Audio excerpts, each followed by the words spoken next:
Obstacles have to be overcome. Everybody is going to face something major in their ministry. If you're in it for the long haul, you're going to face something.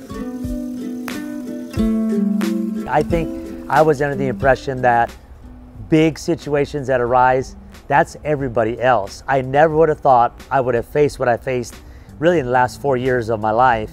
And so I learned, number one, man, I don't believe in them. I don't confess them. I don't say, hey, bring on the storms. But I like to say this: storms, aka obstacles, they happen. In fact, Jesus says that in the scriptures, he says, you know, when the storm comes, he didn't say if, but the storm's going to come.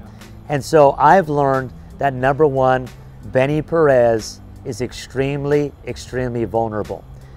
I couldn't say that before. I think I had this almost like this false sense of invincibility, that if I do everything right, if I follow the formula, nothing bad will ever happen.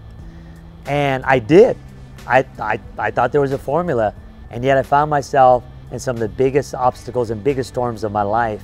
And in that, it caused me to do one thing. And I write this in my book that I wrote called More. When I believe God allows us to go through situations because it'll bring us to the end of ourselves and to the beginning of who He really is. I think in my ministry, I relied on my strength. I thought my IQ, oh, I could do this, I could handle this. And I believe God allowed me to face things that I knew I really needed Him.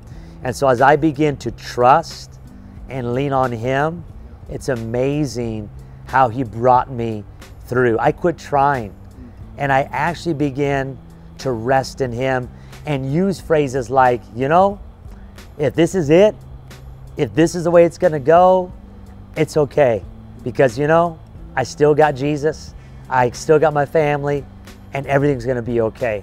And God begins to do things that I could not do in my own ability. So that's what's happened with me, with all these obstacles, from bankruptcy to the death of a child, to the death of my father-in-law, and just feeling like I'm going to lose my mind. Yeah.